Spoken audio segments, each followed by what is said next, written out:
On to the final problem of the DGD. This is problem 3.54.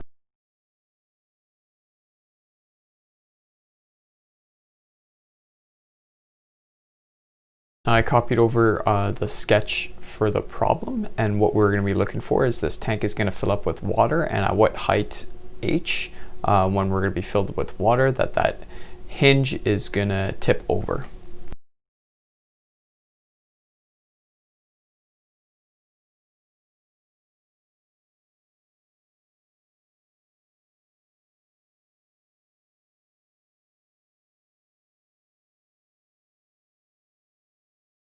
Now the first thing to notice is that this is a force balance problem. So what we're going to be looking for is when the force on the top part of the hinge is going to be greater than the force on the bottom side of the hinge. This will cause the door to open.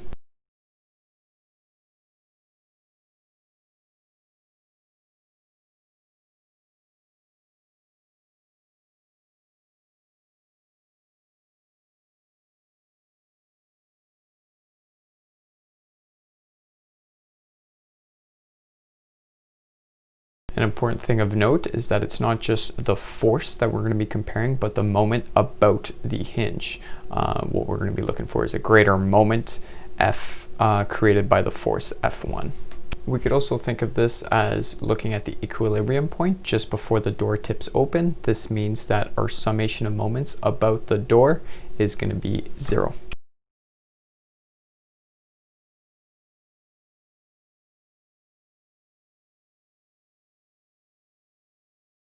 Now this expression of the summation of moments can also be written as in an integral form, where we have the integral over the surface of y p1 dA1.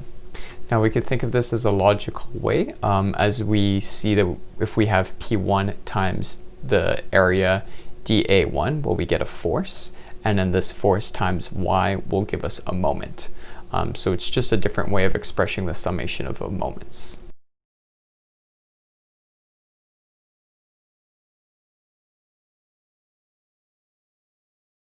Now we can expand out the area integral. So what we'll have is we'll be integrating over the width of the door, which will be expressed here as W, and then the height of the door. So the top part will be L1, whereas the bottom part will be L2.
Now the next step is to find the pressure at point 1 and point 2. We know that the pressure at point 1 and point 2 is going to be the static pressure. So I will just write this as rho g h1, and then we will have to define h1 later on. And the same thing will be said for the pressure at point 2, which would be rho g h2, and we'll have to define what is h2.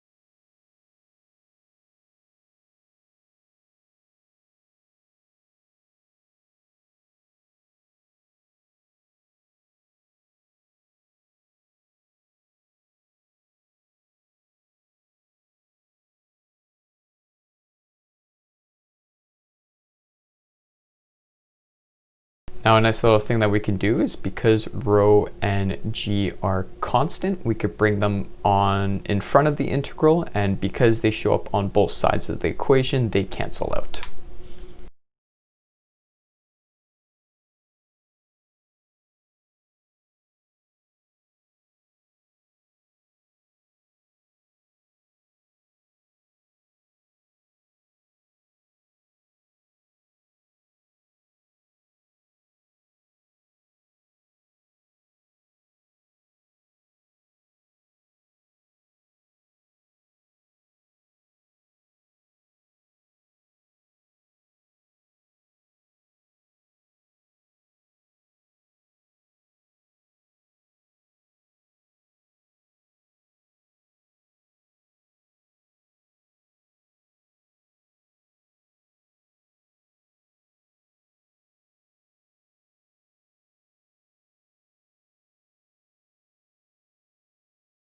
Another simplification that we can do is, we notice that we're on both sides of the equation, we're integrating over the width of the door, because the force is not going to be dependent of this width of the door, and the door we assume is the same width for the top part and the bottom part.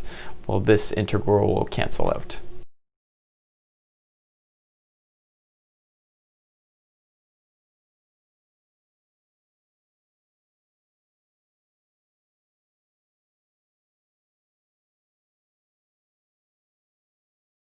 Now our integral expression for the summation of moments becomes the integral from 0 to L1 y h1 dy is equal to the integral from 0 L2 y h2 dy.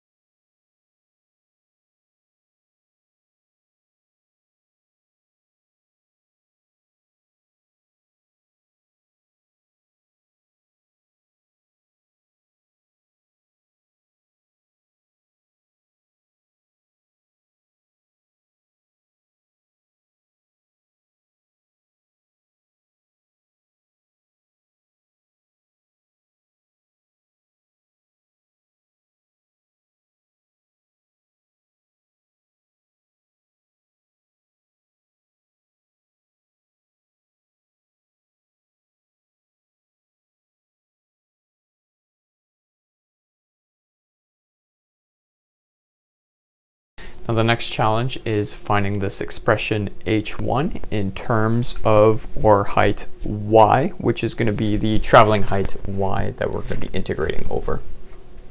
Now intuitively I can write that the height h1 will be equal to big H minus L2 minus y.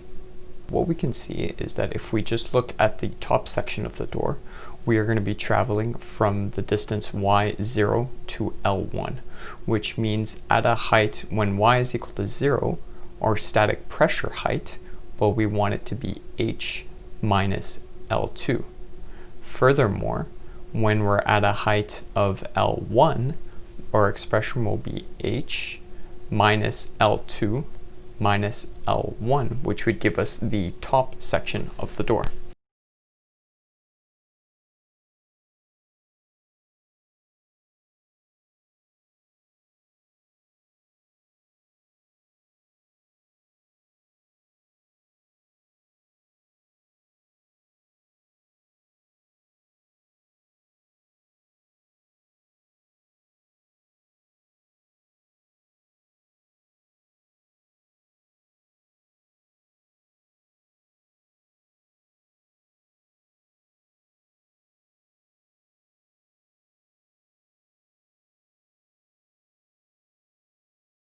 This process can be repeated again for the bottom half of the door. So what we'll have is that we'll have h2 y at a height of 0. So when y is equal to 0, we're going to be at the start of the hinge, which means the static pressure we want is going to be h minus the height L2, which means we will get the starting point of the hinge. And as we travel in the positive y direction, well, that value is going to increase up until point L2, which means our expression for h2 is going to be h minus L2 plus L2, which means we'll just get that our height at the end of the integral will just be h.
Now the last part is just to take these expressions for h1 and h2, replace them in the integral, and then solve.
And what we obtain is that the final height of equilibrium will be 2.2 meters.